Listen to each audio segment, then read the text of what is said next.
আমুল কুল বাৰু আপোনালোকে ঘৰতে বনাইছেনে? যদিহে নাই বনোৱা আজি মোৰ ভিডিঅ'টোৰ জৰিয়তে বনাব পাৰিব। পাকঘৰত থকা কেইবিধমান সামগ্ৰীৰে আমুল কুল ইমান সহজতে হৈ যায় আপোনালোকে ভাবিব নোৱাৰিব। যদিহে আপোনালোকে বনাইছে তেতিয়াহ'লে সকলোৱে চাগে গম পায়। তেন্তে হ'লে বলকচোন বেছি দেৰি নকৰি আজি মোৰ ভিডিঅ'টোৰ মাজলৈ আগবাঢ়োঁ।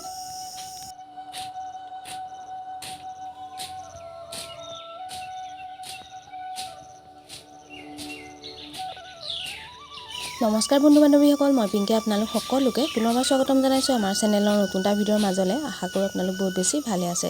ভিডিঅ'টোৰ আৰম্ভণিতে আমাৰ বাৰীখনৰ পৰাই আৰম্ভ কৰিছোঁ, কিয়নো বাৰীখন গোটেই হাবি হৈ গৈছে। কাৰণ এতিয়া যিহেতু বাৰিষা কাল আৰু বৰষুণ অহৰহ দি থাকে, ইমান বেছি হাবি হৈ গৈছে, তাকে মানুহজনে অলপ চফা কৰিছে।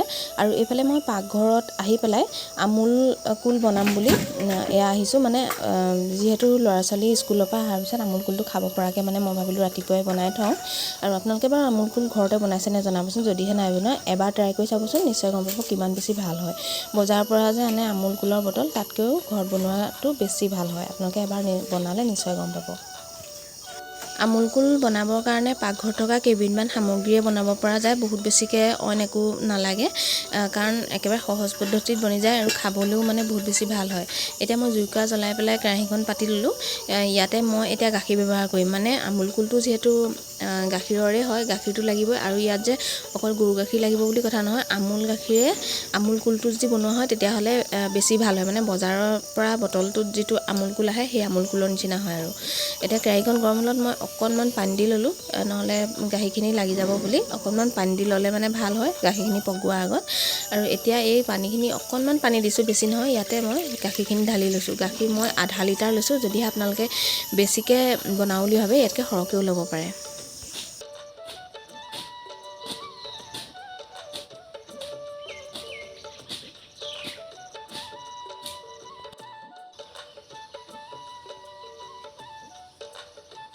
গাখীৰখিনি কেৰাহীত দিয়াৰ পিছত মই এয়া একেৰাহে লৰাই আছোঁ। একেৰাহে এইটো কাৰণে লৰাই থাকিব লাগে, আমুল গাখীৰটো যিহেতু ফেটটো বেছি থাকে আৰু সেইকাৰণে তলত যিহেতু লাগি ধৰিব পাৰে, সেইকাৰণে একেৰাহে লৰাই থাকিব লাগে।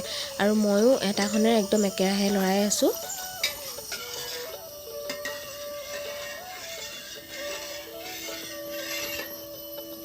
গাখীৰখিনি উতল আহিলত ইয়াতে মই কেইটামান ইলাচি ব্যৱহাৰ কৰিছোঁ। আমুল কুলটো খালে আপোনালোকে নিশ্চয় গম পাবই যে ইলাচিৰ এটা ফ্লেভাৰ আহে, আৰু আপোনালোকে খাই নিশ্চয় গম পাইছেই ইলাচিৰ এটা ফ্লেভাৰ আহে আৰু বহুত বেছি ভাল লাগে। সেইকাৰণে ইলাচিটো দি দিব লাগে।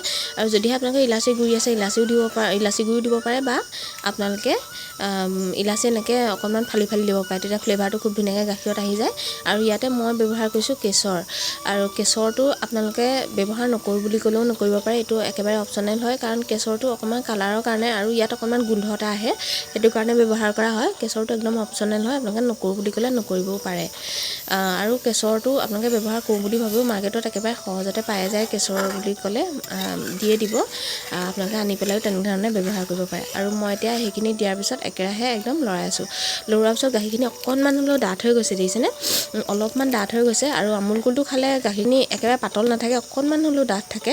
আৰু এতিয়া এইটো সময়তে মই ব্যৱহাৰ কৰিম চেনি মই 5 চামুচমান ব্যৱহাৰ কৰিম, কাৰণ গাখীৰ আধা লিটাৰ যিহেতু, আধা লিটাৰ গাখীৰত 5 চামুচমান চেনি ব্যৱহাৰ কৰিলে খুব ধুনীয়াকৈ হৈ যাব।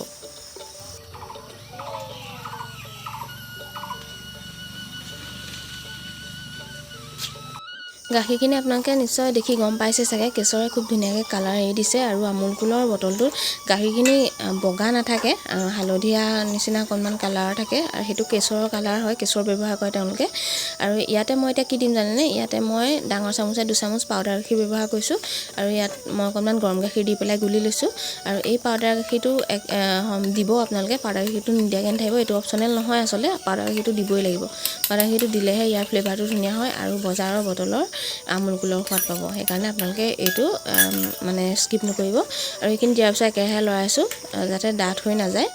আৰু এতিয়া মই একেৰাহে লৰাই ইয়াতে মই এটা বস্তু ব্যৱহাৰ কৰিম, আপোনালোকে ভিডিঅ'টো চাই গ'লে নিশ্চয় গম পাব।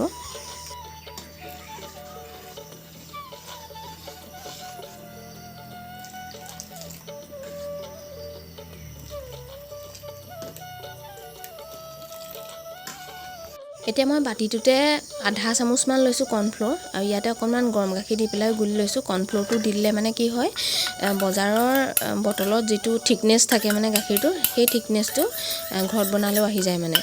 আপোনালোকে এইটো নিদিওঁ বুলি ক'লেও নিদিব পাৰে। মই যিহেতু অকণমান বজাৰৰ ষ্টাইলত কৰিম বুলি ভাবিছোঁ, সেইকাৰণে মই ইয়াতে অকণমান কৰ্ণফ্ল'ৰ দি পেলাই ইয়াত লৰাইছোঁ। আৰু কৰ্ণফ্ল'ৰ দি লৰোৱাৰ পিছত বেছি সময় থ'ব নালাগে আৰু নমাই দিলেই হৈ যাব, নহ'লে গাখীৰখিনি একেবাৰে ডাঠ হৈ যাব। এয়া চাওক কিমান ধুনীয়া থিকনেছ এটা হৈছে, মানে বজাৰৰ আমুল কুলৰ যিটো থিকনেছ সেইটো একদম ঘৰত আহি গৈছে। এতিয়া মই লৰালৰিকৈ নমাই দিছোঁ যাতে ডাঠ হৈ নাযায়। আৰু এতিয়া মই একেৰাহে অকণমান সময় লৰাই থাকিম যাতে তলত লাগি নধৰে, আৰু এইখিনি সম্পূৰ্ণ ঠাণ্ডা হ'বলৈ দিম। গাখীৰখিনি এইফালে সম্পূৰ্ণ ঠাণ্ডা হৈ গ'ল। আৰু মই আমুল কুলৰ ৰেচিপিটো এইটো কাৰণে শ্বেয়াৰ কৰিছোঁ, যিহেতু ল'ৰা ছোৱালীবিলাকে আমুল কুলটো খাই বহুত বেছি ভাল পায় আৰু তাহাঁতি কিন্তু গাখীৰ খাব নিবিচাৰে এনেই। যদি আমুল কুলৰ বটল এটা দি দিয়া হয় তেতিয়াহ'লে খুব ধুনীয়াকৈ বটলটো শেষ কৰি দিয়ে মানে। সেইকাৰণে যিসকল ল'ৰা ছোৱালীয়ে মানে আপোনালোকৰ সন্তানে যদিহে গাখীৰ খাব নিবিচাৰে তেনেদৰে বনাই দিব পাৰিব মানে। মই যেনেদৰে বনাইছোঁ তেনেদৰে বনাই দিব পাৰিব আৰু খুব ধুনীয়াকৈ তাহাঁতি খাই দিব। আৰু আমুল কুলৰ বটল হ'লেতো ভালেই, তাতে ভৰাই পেলাই আপোনালোকে ফ্ৰিজত থৈ দিব পাৰিব, তেতিয়া তাহাঁতি গমেই নাপাব যে এইখিনি আপোনালোকে বনোৱা।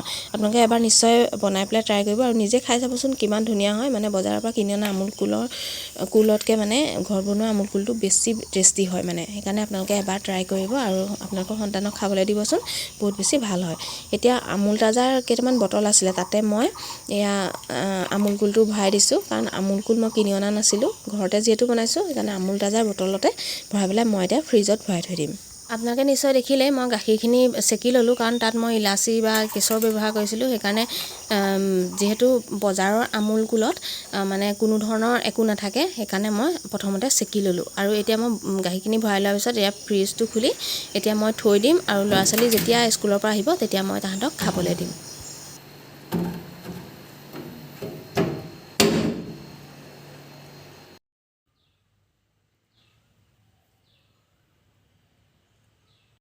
এইফালে ল'ৰাও স্কুলৰ পৰা পালেহি আৰু আমুল কুলো খুব ধুনীয়াকৈ ঠাণ্ডা হৈ গ'ল ফ্ৰিজত, আৰু মই তাক এতিয়া খাবলৈ দিছোঁ।